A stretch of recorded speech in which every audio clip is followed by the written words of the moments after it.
Many years ago, I attended a lecture at the University of Chester, and I can't remember what the subject was now, but there was a young academic that did an excellent talk called Dr. Jack Hunter, and his work since then, I've actually followed it with great interest.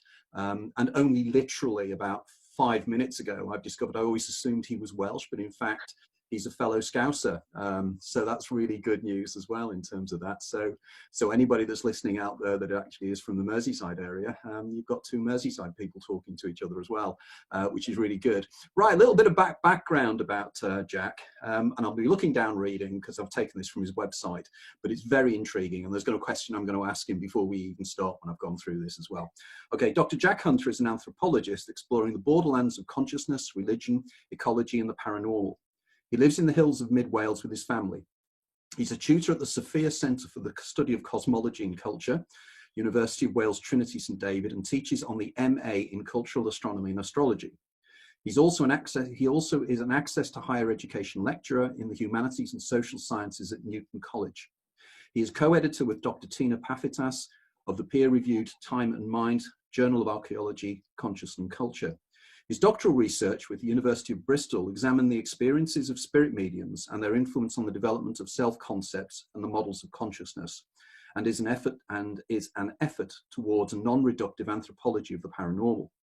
He completed a Permaculture Design Course at Chester Cathedral in 2017 and worked on the One School, One Planet project between 2016 and 19 to develop an interdisciplinary permaculture curriculum for schools. He's also a musician and an ordained Dudeist priest. Okay, now, before we even start, okay, Jack, what's a Dudeist? Yeah, so it's kind of like a pop culture, you could call it a religion in inverted commas, but, you know, a pop culture reference to The Big Lebowski and the dude and his kind of like, I don't know how you describe it, kind of like a laissez-faire kind of philosophy. You know, it's funny. I liked your body language there when you actually went straight into it. You know, that's the move That's a the dude. way of the dude. Yeah. So that is a Dudeist move. So if ever I wanted to be a dude and I walk into a bar or something, I look like that, people will say that guy's a dude. They'll know automatically. I could try it. I probably don't have your kind of swaying movement or anything, so I probably would be a total failure at it. Or one of those things. Okay, well, let's get straight in. There's so many meaty topics we can get talking about. I've been looking forward to this conversation for quite a long time. So I'm sure that it will go off on various tangents, but let's see where we go with it. So the first thing I'd like you to elaborate a little bit on your doctoral thesis, a little bit about the background to that and what it involved. Yeah, so, well, my PhD was with the University of Bristol. It was in social anthropology. And basically, it stemmed out of the research that I did for my undergraduate dissertation.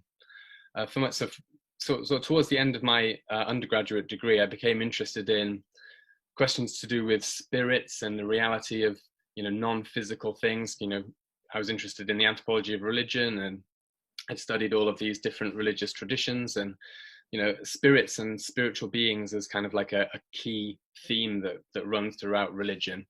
And I was interested in trying to find a way that I could, you know, kind of like sink my teeth into that.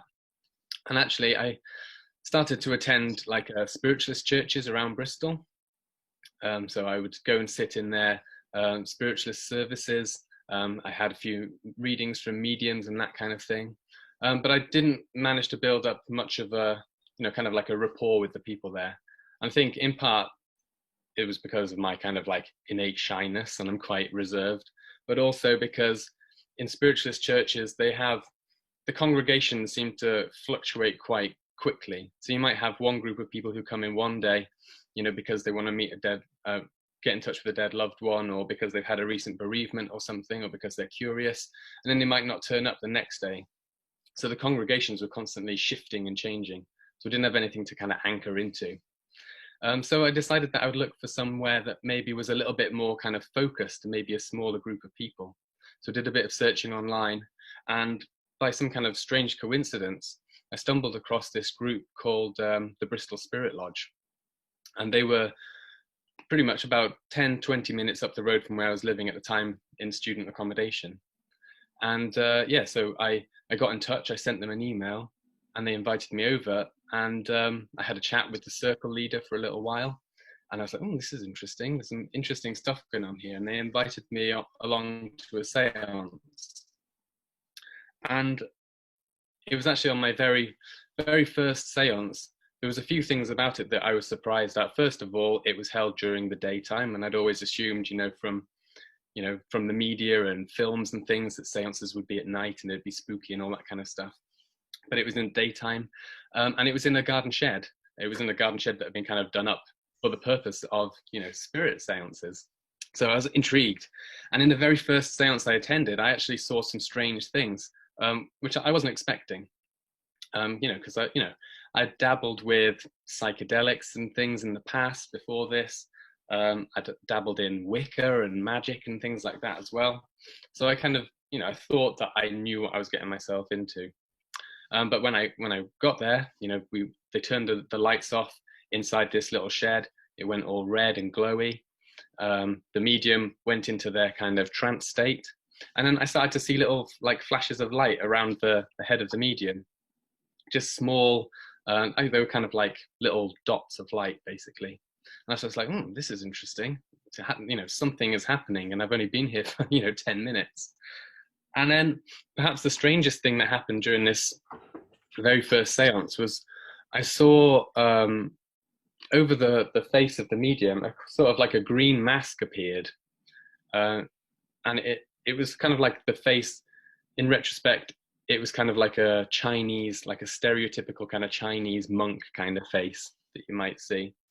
And it sort of appeared over the medium's face, and it just slid down slowly, and it sort of disappeared.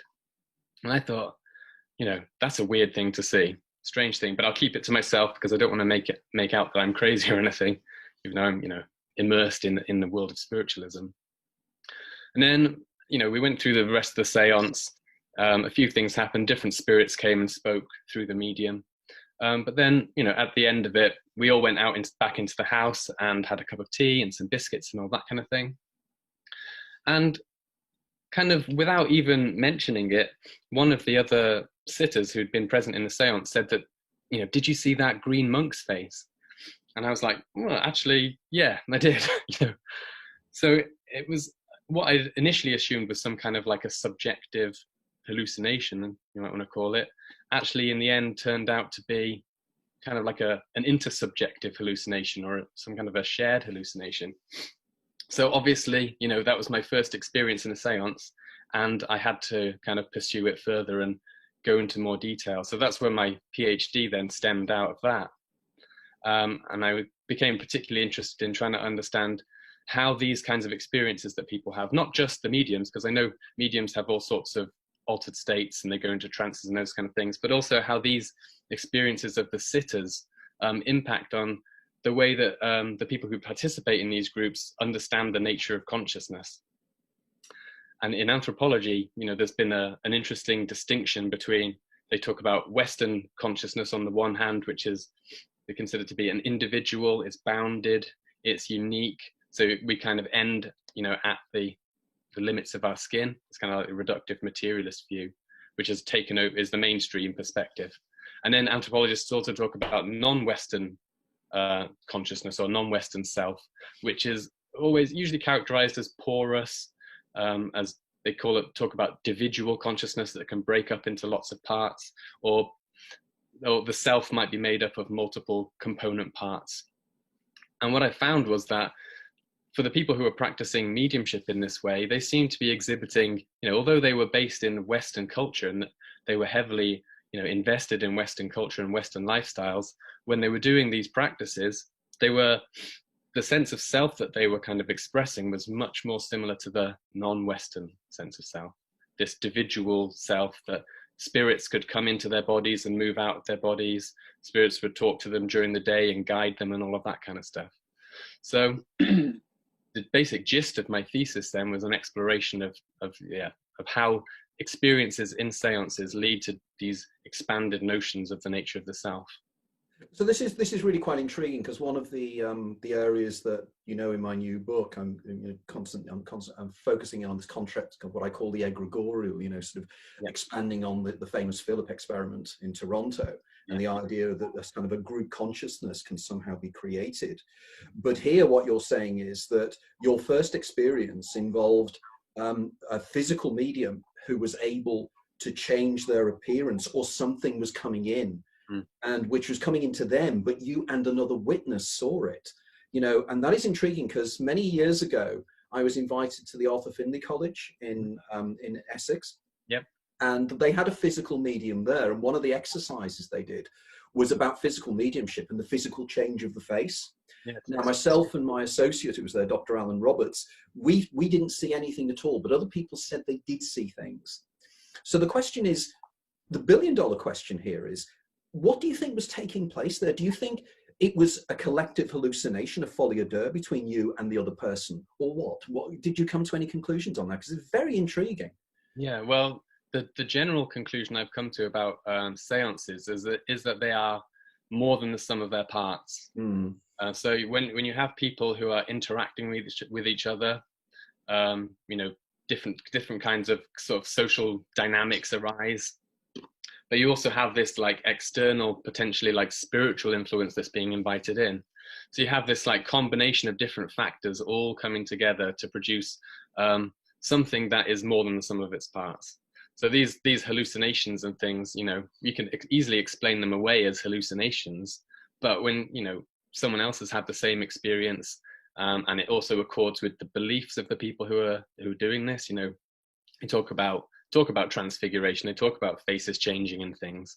Even though I was kind of new to it at that point, you know, everything seemed to kind of match up. So it gave me the impression that I was dealing with at least a genuine tradition, if that makes sense. Like the things that the group that I found in Bristol, the things that they were talking about fit into the rest of the kind of narrative around spiritualism, and also fit into the ideas of other researchers researching spirit mediumship and possession and stuff. So, you know, I think, yeah, it's more than the sum of its parts.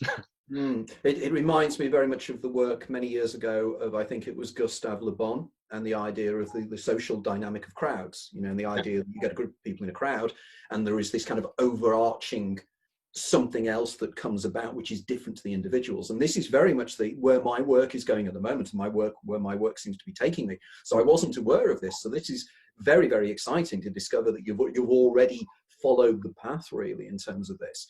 Now, before we move on to the next question, I'm just intrigued. I use the word actual an awful lot. I've noticed this when I do interviews. I must stop doing that. That the entity you saw, the image, the China person, did you believe that that was a manifestation of the collective unconscious and expectations, or do you think it was something externally real? It was an entity coming through from somewhere else, that the medium was actually focusing into this reality? Yeah, I think actually, you know, we make these distinctions between something that is socially constructed or whatever, and then something that is actually objective and real. But I think it's a bit of a false dichotomy. So I think that it was both a collective manifestation, and there was something there that was, you know, it needed those conditions or that particular situation in order to manifest. And I think all of the things that you find in seances are contributors to that. I know in your Hidden Universe book that you talked about caves and going down into dark places, and that's where you encounter spirits. Well, it's the same in seances. It's, you know, sensory deprivation. You don't go into a cave, but you basically create a dark chamber, or like a psychomantium, or whatever you want to call it, where people, you know, it goes dark and people have altered states of consciousness in there. Not just the mediums, is what I'm saying. It's not just the medium who goes into a trance, but because of the situation, the conditions, the music, all of these things, even the sitters are in an altered state.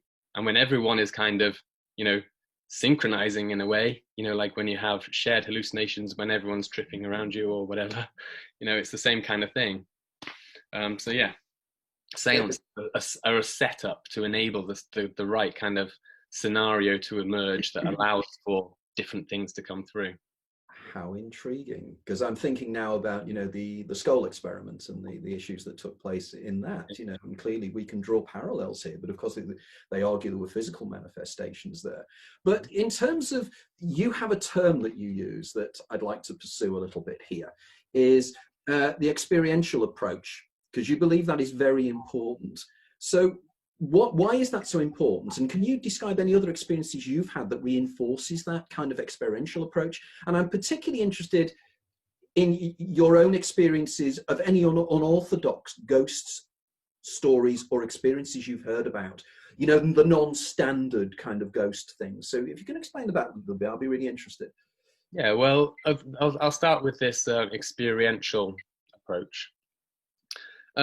In the kind of like the mainstream of anthropology, I suppose, or mainstream social sciences, the cultural hypothesis or the cultural source hypothesis is kind of like the standard.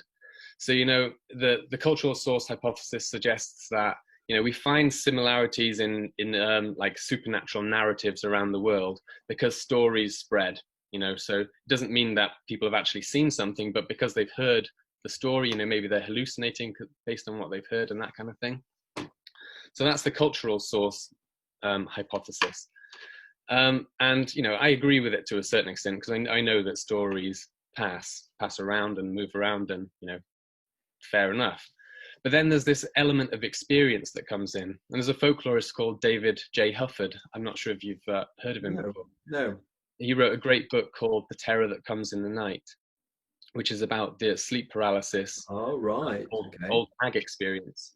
And in a nutshell, basically, David Hufford had this experience, but he didn't have any kind of framework to understand it in. And then when he was a PhD student researching folklore, he went up to Newfoundland and he discovered there this whole tradition around the old hag. And it was when he started to interview people, he found that essentially what it was that, you know, a malevolent presence that comes into your bedroom at night and crushes you and presses down on your chest. And then when he started to research the kind of the wider ethnographic literature, he found this same motif occurring all over the place. But because he'd had the experience, because this had happened to him before, unlike other, you know, folklorists or anthropologists or whatever, he thought maybe there's a case to be made for the experience coming first. So more like there's a universal experience that people have, and then the cultural overlays get added on top of that. So that's why you have, you know, this essentially the same motif all around the world, but with different cultural interpretations. So in one place they might call it the old hag, in another place they call it the incubus or the succubus or whatever. You know, all the various different names, but at the core of it, there's an experience. So I took this experiential approach and applied it to mediumship. So the assumption is that, you know, it's not just a cultural phenomenon, there's actually some kind of an experience that underlies it, that gives rise to, you know, there are mediumship traditions all around the world. They're all very different on like surface, like cultural levels. But when you get down to the kind of experience, it's a very similar kind of thing. So I'll give you a good example of my own experience that kind of fed into this understanding of mediumship. Again, it was with the Bristol Spirit Lodge. And I've told this story a lot of times before. I'll tell it again. I haven't heard it, so I'm sure we're fascinated to hear it. So yeah, it was on a day when the medium couldn't turn up for some reason. So they decided that what they were going to do, they called it an open development sitting, where they were basically, there was a bunch of us, I think there was about 4 or 5 of us who were usually just sitters. We weren't mediums. But they said, you know, because the medium's not here, we'll all meditate, we'll do an opening prayer, and invite spirits to, you know, whatever spirits are hanging around to let themselves kind of be known through us. So I was like, okay, yeah, this sounds like fun, something a bit different to try. And, you know, I'd done meditation and things like that before. So I thought, you know, this is a nice opportunity just to meditate in a warm seance room with red light on and a bit of new age music in the background. And so I did it, but it didn't take long before I started to feel a tingling in my left hand. It was kind of like pins and needles. And I ended up getting into this strange state of consciousness where it was almost as though I was having a mini out-of-body experience. Like I just slipped out the back of my body, just a small amount, maybe, you know, a few inches, not far, basically. So I could still feel my physical body, but I could also feel that there was something that was happening in my hand that I didn't have any control of. So I kind of, I went with the experience for a little while just to see what happened. And eventually my hand started to tingle more. And then it just started kind of like shaking around like this, as though I was waving. And I was in this strange state of mind where I was aware that the movement was happening, but I was also aware that I wasn't, consciously willing it to happen. So it was almost like like a reflex action, like a movement that happens, but you have no conscious control over it. And it freaked me out, obviously. So I was like, oh my God, what's happening? And everyone in the room kind of laughed because, you start inviting spirits into your body, you've got to expect strange things to happen. So I just went with it and I allowed it to happen again. And the same thing happened. So what I took away from this experience was, at the very least, like, now I have my own understanding that there is an experience that people can have that at the very least feels like you are under the influence of, an external spiritual being or whatever it is. And then you can extrapolate from that. So now that I know that there is an experiential core to it, I've got a more solid kind of rooting and understanding of what the whole thing is about. And this is another strand of my thesis, is that mediumship and seances are about experiences. So, you ask why it seems strange. Why should a group of, normal, everyday people come together more than once a week to communicate with spirits? It seems like a strange thing that you wouldn't do in the modern world. But actually, when you do that, then you have experiences. So it's almost like, it's all built around experience, essentially. So that's what I mean by the experiential approach, or an experiential source hypothesis, is that there is an experience, an underlying experience that's given rise to different cultural models of spirit communication and things like that. That's a wonderful reversal of the standard approach, isn't it? The standard approach is that it's some kind of collective belief system. But of course, we never ever come to the conclusion that the reason why these things are so common is because they're in some way real, and people are interpreting it in different ways. Now, one of the things you were saying before is really intriguing and fascinating, is the universality of what we would know technically as REM intrusion. And what you're talking about there, about the hag and everything else as well. So would you say on a neurological basis, because you linked it very, very beautifully there with your own experience of the out-of-body experience, and of course there is the overlap of the REM coming forward into external reality, and the idea of the work of people like Celia Green and Charles McCreery, and the idea of the way in which hallucinations seem to go outside of ourselves. What's your opinion now of the whole REM intrusion hypothesis? Do you think it works, or are we restricting it too much? Yeah, well, again, this ties back to what I was saying about seances. So, if you could look at any different element of the seance and then try and explain it in those terms, but it's always more than the sum of its parts. So like the neurological angle, brain states changing and things like that, it's easy for someone to say, well, that's the reason that you're having the experience, because the brain state has changed.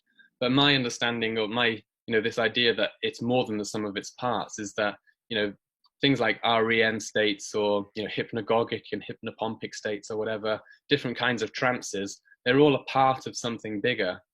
And they're all a part of the kind of necessary preconditions to enable something more to happen.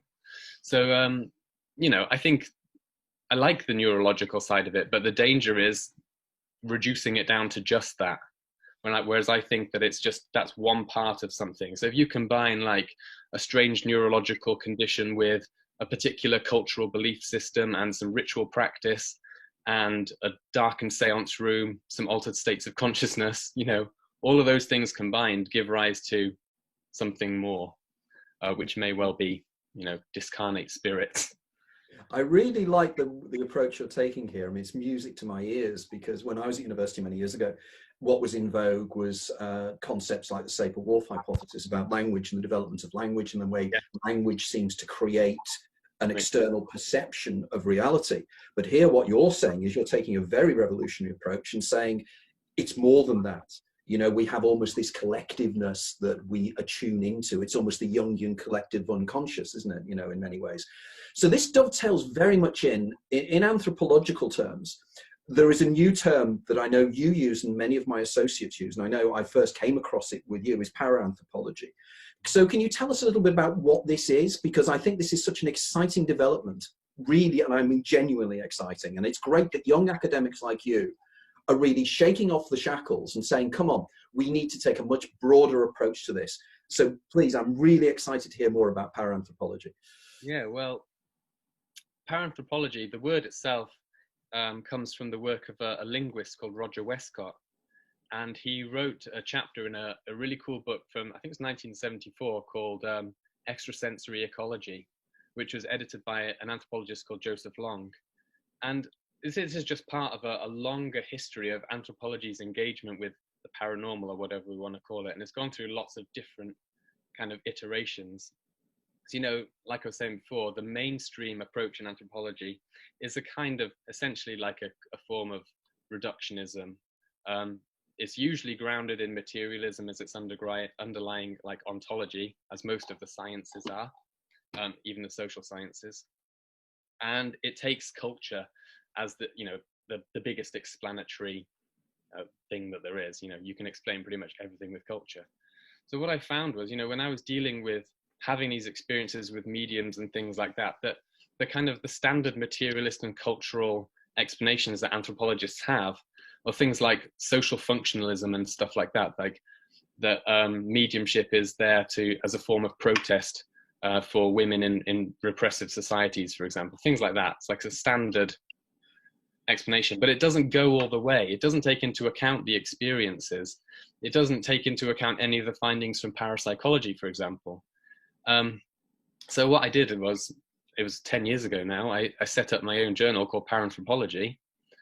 And I basically sent out emails to anthropologists and said, look, we need to start talking about this kind of stuff from a different perspective. We can't keep explaining it away in terms of the same old, like Durkheim and, you know, E.B. Tyler and all those guys. We've got to push forward.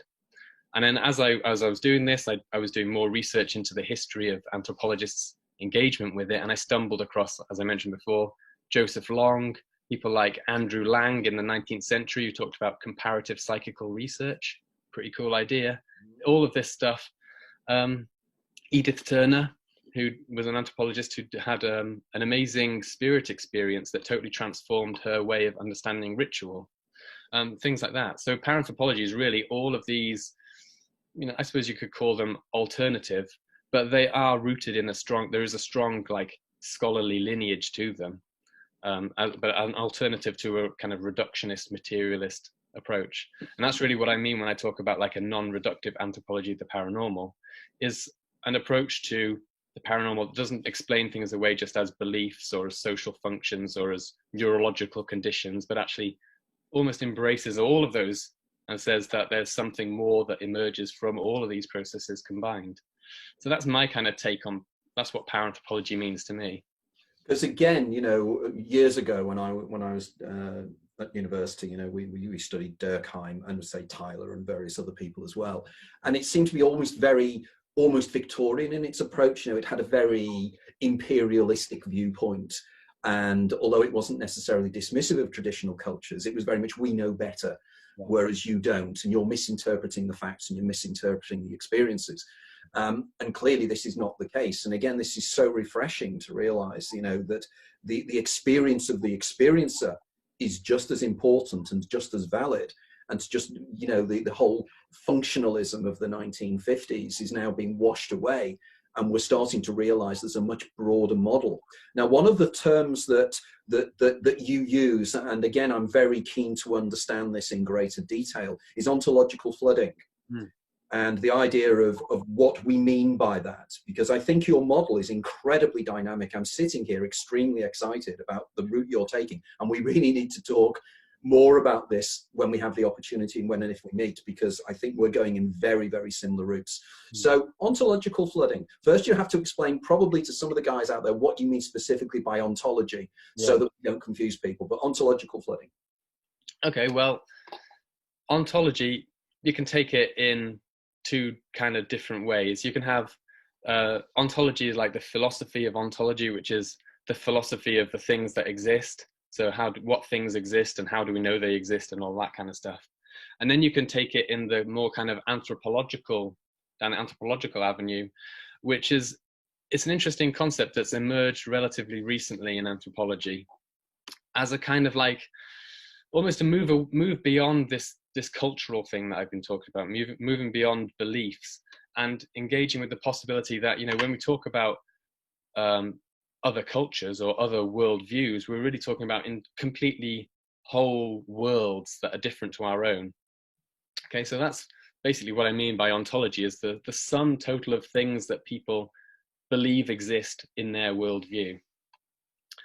And then what I mean by ontological flooding is, it's sort of like an approach to studying these things that takes the possibility of these other worlds into account, but not just other worlds, but also different explanatory frameworks. So like I was saying before, with functionalism, the cognitive approach, you know, whatever neurological approach, any of these, what I think is that they all add something to the picture. They're all different ontologies. They're all different ways of looking at the world, different frameworks for understanding what exists.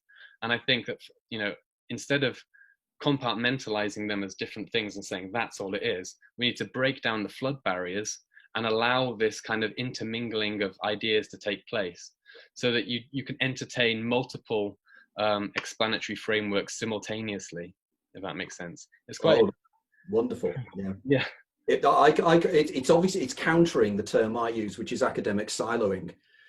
You know, the idea is that, you know, we really need to take information from everywhere, because the overall answers are going to be out there in different ways, in different understandings, and breaking out of the worldview that certain people have. Because for many years, I mean, over the years, I've been fascinated by religious sects and how religious sects develop and everything else. I studied them at university, and since then I'm very interested in books like The Pursuit of the Millennium, Norman Cohn, and different books about how these religious groups came up after the Reformation in Europe, and how people like John of Leyden and how they took over and controlled whole environments.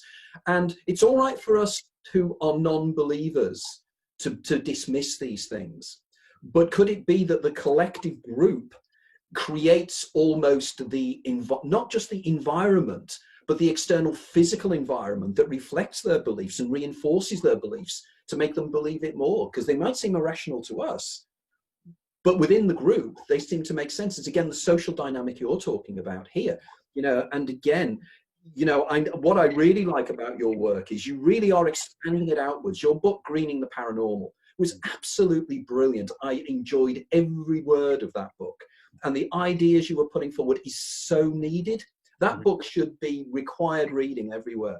So can you tell us a little bit what you mean? Because as an environmentalist, this is so important, particularly these days. So what do you mean by greening the paranormal? Yeah. Well, again, it's kind of a borrowed idea, borrowed from the sociology of religion, where there's a scholar of religion called Bron Taylor, and he wrote a really great book called Dark Green Religion. And what he's done is traced the kind of the religious and spiritual kind of motivations of ecological activists and things like that, environmental activists, and explored how, you know, their spirituality is kind of the motivator for their ecological action. But also he talks about the greening of religion, and this idea that you know, the mainstream world religions, Catholicism and all that kind of stuff, have over time gradually started to incorporate a more ecological outlook, not necessarily like wholeheartedly, but gradually, especially in response to things like, you know, the Rio Earth Summit in 1992 and the Paris Climate Agreement in 2017 or whenever it was.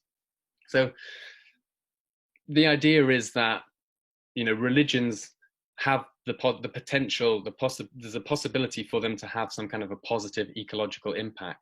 You know, if people were able to ground their ecological action within a kind of a metaphysical framework that makes sense to them, and that means that they feel like they're participating in a greater interconnected whole, then, you know, it can motivate much more kind of action.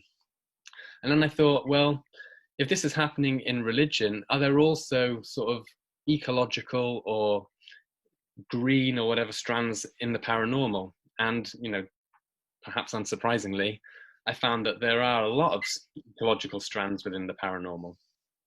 And actually, maybe when we start to think about the paranormal from an ecological perspective, we might open up new and interesting avenues for exploration. So, I mean, one example I use in the book, Greening the Paranormal, is this idea of other minds. So we know in the paranormal milieu, whatever we want to call it, there's talk about things like spirits and poltergeists, you know, Bigfoot, Nessies, you know, all of those kind of, all the crazy, amazing, diverse array of supernatural beings. And what we're really talking about there is kind of like an animistic worldview, the idea that there are, this is another kind of anthropological concept, that there are, you know, different kinds of intelligences out there in the world, spirits and non-physical beings and things like that. And then I started to read the work of Monica Gagliano. I'm not sure if you've heard of her before, but she's a plant scientist researching plant physiology, and she's been at the kind of like the cutting edge of the new sort of the study of, I don't know if you should call it plant consciousness, but you know, plant neurophysiology. Even though plants do not have brains, they still seem to be able to memorize things and learn and things like that. And she's done all these amazing experiments. And I was like, well, this is kind of, you know, this is again another form of consciousness. Like in your book, you talk about, you know, non-human intelligences. So we've got a whole spectrum of different approaches. We can talk about, you know, spiritual beings. We can talk about plant consciousness. We can talk about animal consciousness, all of that kind of stuff. So part of the argument of the book is that, you know, if we start to perceive the world as more conscious than our kind of mainstream perspective usually allows us to, then we start to engage in deeper relationships. We can form, you know, we can communicate with plants, for example. And then, you know, similar to what I was saying with this idea of dark green religion, is that then we have experiences that further motivate us to do more positive, you know, environmentally friendly actions, if that makes sense. So you can speak about gardens and things, and cultivating gardens as also cultivating different kinds of minds and different kinds of intelligence around you. And it really ties back to this kind of animistic way of looking at the world, of, you know, forming relationships with different intelligences. Well, it's almost Lovelockian, isn't it? It's almost like the concept of Gaia. But what you're doing is you're taking the concept of Gaia and moving it into areas that most academics 10 or 15 years ago would run away from. Mm-hmm. That's Whereas it. if we start to appreciate, that everything has sentience to a level and has an intelligence or to a level, it suddenly makes us much more attuned with our environment.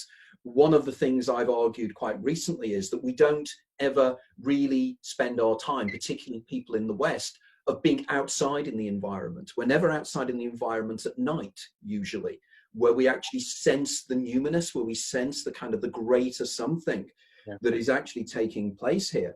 You know, so we need to really reconnect in some way with these non-human intelligences, whatever they may be and however they may exist. Because if there is the argument that the consciousness is a field and effectively everything attunes in at different levels to this consciousness field, whatever we may call it, you know, I know that, you know, people like I don't know, Wilhelm Reich and his concept of orgone energy, these kind of things, you know, is there something? And in terms of your work and your obviously extensive reading around the subject, is there any evidence for this idea of this kind of field consciousness that's taking place? Is there anything there?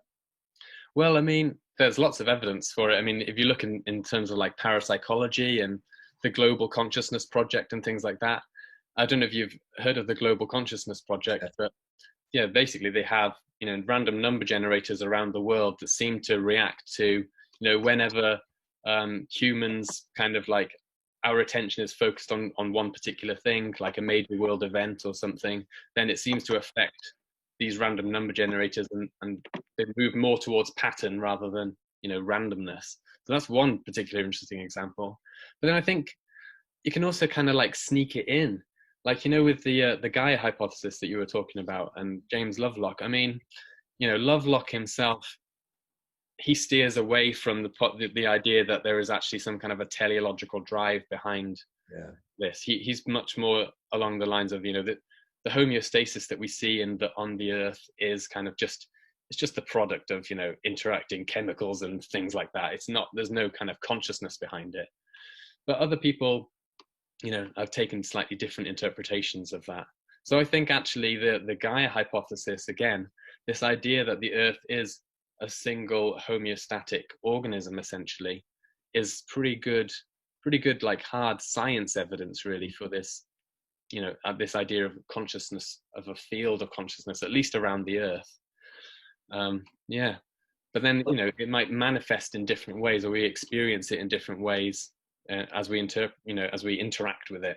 So well, I think the whole teleological argument is an interesting one, isn't it? You know, to say, are we furrowing a track? Is there a point to everything, and is there a reason why things are developing the way they are? And a lot of people I'm working with at the moment, I'm very much keen for you to join our group as we're expanding this, but this kind of the kind of quickening that's taking place, that people are becoming more aware of this. Now, I know as a sociologist that every generation thinks that they're almost in the end times. You know, it's one of the things all generations do, and they see the signs and everything else as well. But it does seem at the moment, particularly 2020, seems to be really, myself and my little group, we were discussing this in December and saying 2020 is going to be a real catalytic year.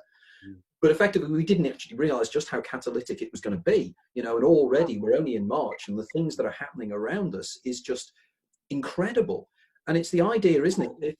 Is it somehow that the universe itself is using us to become self-aware in some way, you know, and is consciousness much broader than that?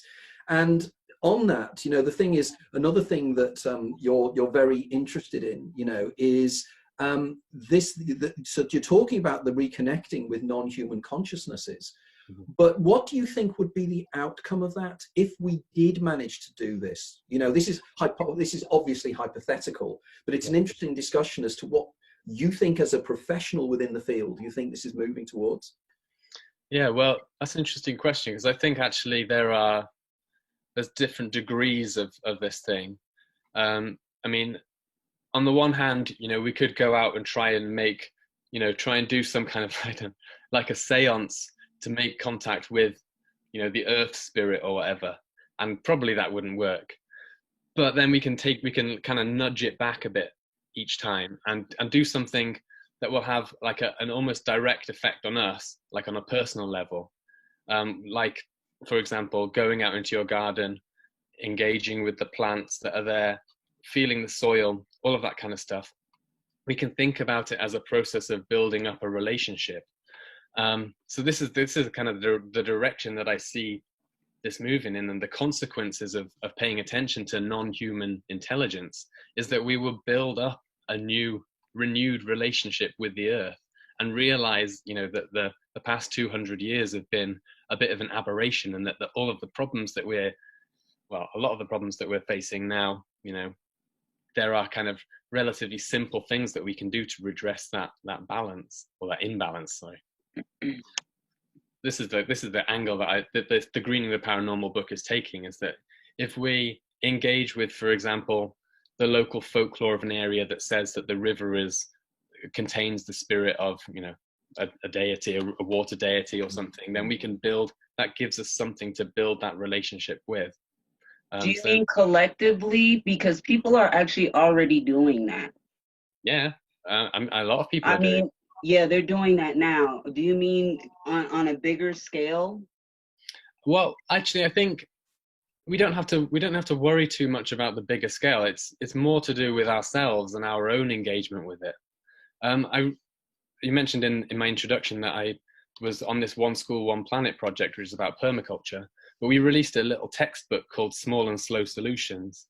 And the idea behind that is, it's one of the principles of permaculture, is that if we have lots of small actions taking place around the world, then, you know, they don't even necessarily have to be aware of each other, but that cumulatively, again, we're talking like more than the sum of its parts.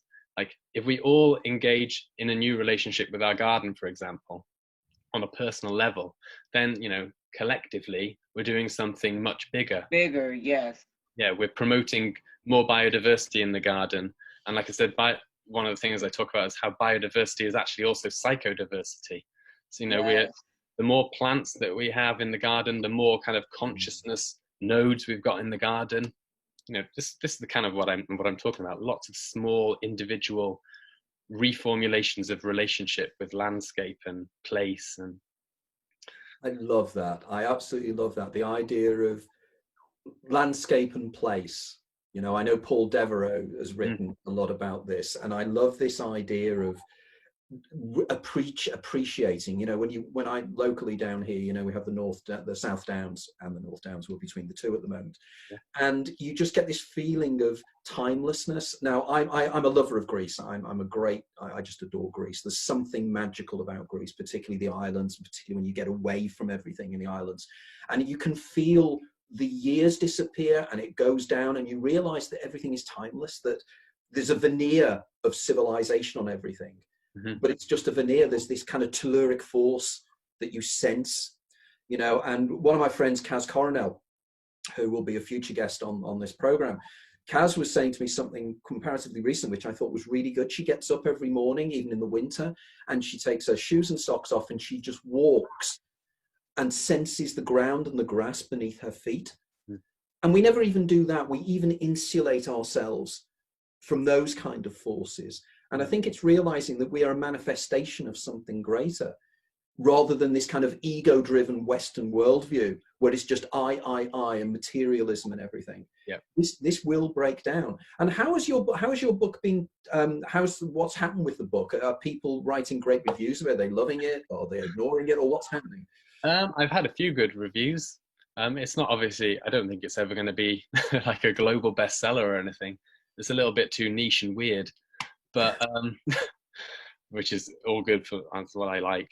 But I think in general, though, the people who have read it and have engaged with it have taken something positive from it.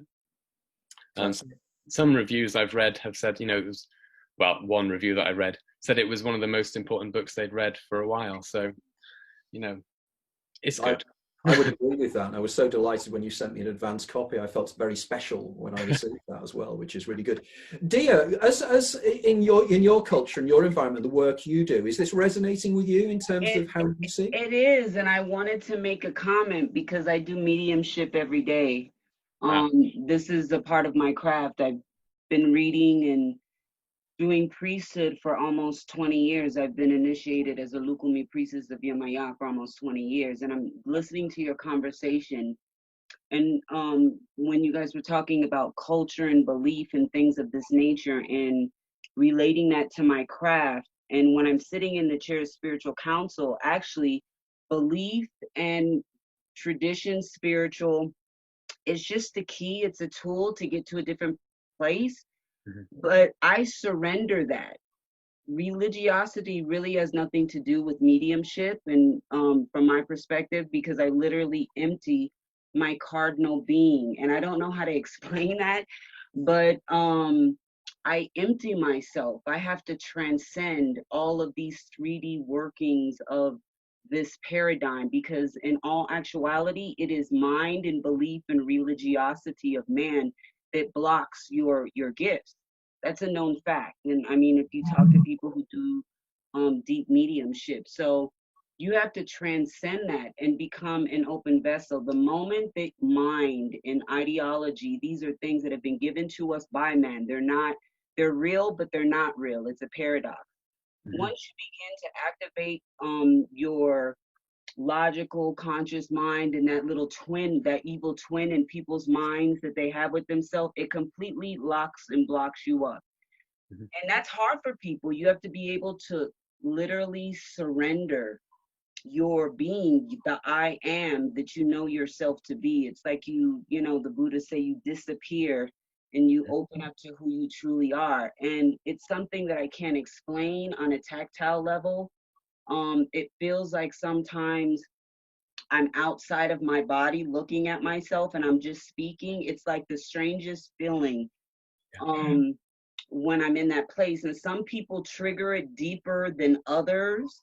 There are just so many things that permeate and go on. And the confirmation from a visual standpoint that I've had to understand over the years is that people are very tactile and visual in nature. And as my grandmother would say, evidencia, something that they can see with their eyes. So I also do tarot at the same time. It works in alignment with me. So as certain things happen, I'm throwing cards and the cards confirm. It's like I have an energetic cord that confirms what I've said before I even pick up the cards. So people have evidence, as I would say. Yeah. But it's hard to explain, but one has to transcend. I transcend my priesthood, all of these things,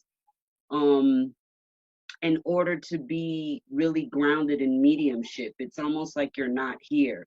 And there are many different levels of mediumship, because some people channel, which is a different level. Some people, I mean, there are just so many different levels, but very interesting conversation. But belief in religion, at least in my perspective, and I've talked to my colleagues in other traditions, yes, that's a particular tool to open up a door.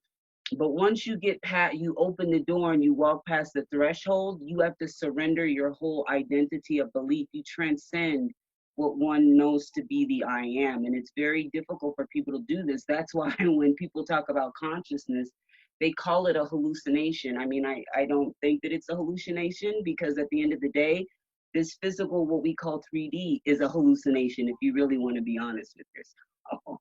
Yeah, which is an excellent point, isn't it? You know what I mean? I mean, and this is science. This is what science has said, and talked about all these different things. So is it really a hallucination? I don't think so. I mean, and you talk to Erwin Laszlo, who talks about the Akashic field. If we're energy and we have limitations in this cardinal body, we can only see a limited perception of reality, meaning light form, with this projection. We're not seeing everything. So to me, it's not a hallucination. There's a lot more to see. Well, this is exactly it. And dear, that's, by the way, Jack, congratulations. I've been trying to draw Dear into these conversations for the last 8 or 9 years, and that's the longest she's ever spoken on any, which is a real credit to you, believe me. And I'm so delighted that the guys out there have actually, the wonderful Dia Nunez and the wisdom of Dia Nunez suddenly came across there, which was brilliant, which is fantastic. Now, as a very final point, we're running to, we always run out of time so quickly on these. It's always so frustrating, it really is. But really interested in, as a parapsychologist, as a paranthropologist and everything else as well, myself and my associates were very interested in non-ordinary ghost appearances. I mean, for instance, many years ago, I remember reading about a very peculiar ghost event that took place in the jewellery room of the Tower of London in about the 1870s, 1880s, where this object just appeared, and it seemed to be a cylinder, and it kind of poured, and it was pouring things from one cylinder to another. And I'm just wondering your experience, do you ever have any kind of, or have come across any cases of completely bizarre hauntings or bizarre circumstances that really don't fit into the standard trope of a ghost or a haunting? Yeah. Yes. Come on then, let's hear it. I've got 2 things that instantly pop into my mind. The first one is a couple of my own experiences. And again, people would explain these away in terms of, hypnagogic states. But when you're in the moment of the experience, again, it's much more than that. It's something else. So this was actually around about the time when I first started to get involved with the mediumship group. So I was like at my most kind of participatory. I was totally engaged in it, and I was living it. I was going to seances, and I started to see flashes of light and things in my everyday life. I was very much in it.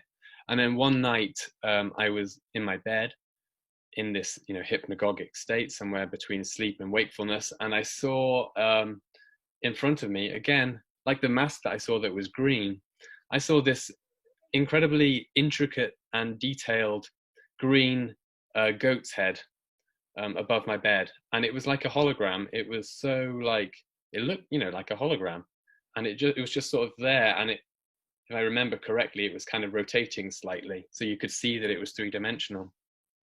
So that was a particularly interesting experience. It doesn't fit into any kind of, like you're saying, like a traditional kind of ghost narrative or anything like that, but it was definitely strange.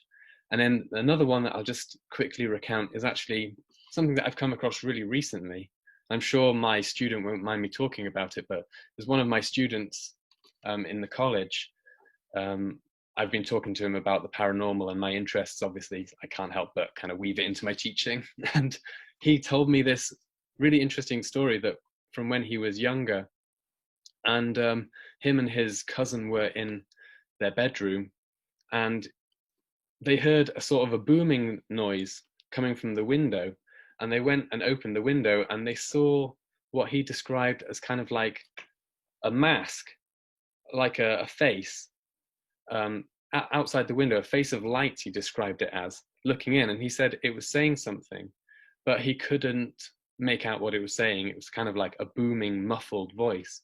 And he said he was just staring at it in blind panic, and his cousin freaked out and ran downstairs, and they went to get his mum to come upstairs. And yeah, when they came back upstairs, there was nothing left. He said there was a sort of like a sparkling in the bottom corner of the window or something like that. But there was no face there and no booming voice anymore. And his mum said, oh, it's just, you know, a reflection on the window. But he was adamant that it was this face and that it was trying to communicate something to him.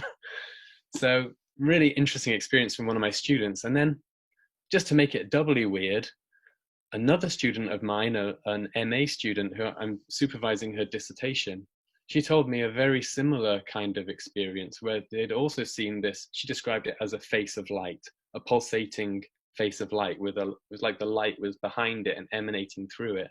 And I heard these two accounts, you know, literally within the same week. One of my friends, my student in college told me, and then my master's student in Columbia told me her experience. So doesn't fit into any kind of like classic ghost narrative. It's hard to know what the real, like the motivation is, or, you know, what it means. I mean, nothing results from them other than a changed perspective on the individual, but very strange. But there seems to be something about masks, like seeing the mask falling over the medium's face, my students seeing these illuminated masks. Pretty weird. And funnily enough, last night or this morning, I had probably a series of probably the most powerful hypnopompic images I've ever had. And again, I see mask-like things in focus, and they seem to revolve in certain circumstances, and you see them move around as if they're in a kind of a three-dimensional reality. Yeah, and they seem to be independent of you. That's the thing that fascinates me. And sometimes when I've snapped into these, I see through somebody else's eyes. I remember once I was at work, so whether it's hypnopompic, hypnagogic, or whatever we want to call it, but I was at work at a computer, and suddenly my whole environment shimmered. And it was extraordinary. I was actually I said actually again, stop it. I was looking down from a location in a tree, looking down at an old man reading a newspaper. And then I look up, and there's this square, and round the corner in the square was an ambulance, and I could hear its siren. And I knew I was somewhere in Latin America. I even think it was probably Buenos Aires. And then it shimmers away, and I think, what the hell was that? Then a week later, I'm in the same circumstances, and I'm looking up through a glass table, and an elderly woman putting a cup of tea and a saucer down on a glass table. And I was obviously either a cat or something looking up through the table. And you see, it seems to be again that we can attune into the collective unconscious, the kind of zone or the energy field, and we see something completely different. And very quickly, I know we're nearly coming to the end, but one of the things I would like to have your take on here is one of the themes that you've mentioned 2 or 3 times is these kind of sparkling lights. Yeah. And I'm wondering, what do you think the significance of these are? Because they seem to be almost part of the apparition, as if they're kind of an afterburn or an after image of something that comes through, as if the lights kind of facilitate it coming through, and then when it leaves, they kind of fade away. What's your thoughts on that? Yeah, well, the lights that I saw in the seance, they were quite different. I think they were probably like some kind of an epiphenomenon or a byproduct of whatever was going on. But then there are other kinds of lights that people see that seem to be, you know, that move around like mini UFOs. You know, they have some kind of a deliberate intent behind them. So, and there's also the kind of flashes of light that I was seeing when I was most heavily engaged in all of this stuff. I related it back to something that I'd read about Emanuel Swedenborg, he said that he saw these flashes of lights, which would be kind of like guides for him. So he would know that he was like on the right track. So if, he was thinking about something, he was like a polymath scientist, if he was onto some kind of a good idea, then these flashes would come and tell him that he was onto it. And that's what I thought, that when I saw these lights, that was my interpretation of them, that they were somehow kind of like guiding me. So I think we talk about, small lights, but we're dealing with a range of different things. Some may be like after effects or byproducts of some other kind of process. Some might be entities in themselves. Some of them might be messages. So yeah, I think we're dealing with something that's quite complex. Jack, that was absolutely wonderful, absolutely fascinating hour. Exceeded, I had great expectations, but it exceeded all expectations. Really, really, really enjoyed it. So how can people contact you? Can you tell us a little bit about, because I'm sure there'll be a lot of people out there going, I need to know more about this guy's work because it's revolutionary, it's different. So how can they contact you? How can they access your work? And plug your book, your book. Well, I've got a professional Facebook page. So if you just search for Dr. Jack Hunter, you should be able to find me on there, which is quite easy. And I'll update that all the time, post new articles and things that I write. I've also got a website, which is jack-hunter.webstarts.com. Bit of a long address, but hey ho. No. Yeah. But again, it's basically like my online CV. Everything is up there. You can see all of my publications and articles and things. Interviews get posted up on there. And then, if you're interested in delving a little deeper, I've got a whole range of books, and you can also check out the Paranthropology journal. There's pretty much more or less 10 years worth of interesting articles on all manner of things to do with the paranormal and anthropology and parapsychology. I'm going to be following up on that, definitely. Yeah. Okay, well, thank you very much, Jack. And as always, thanks, Dia. And for any of the guys that's actually listening on Facebook Live as well, thanks for joining in. It's much appreciated.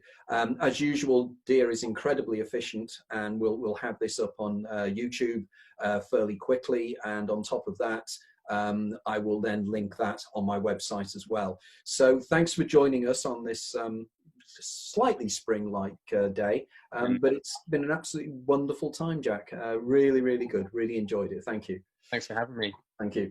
Bye, Jack. Bye-bye. Right, folks. Thank you very much for that.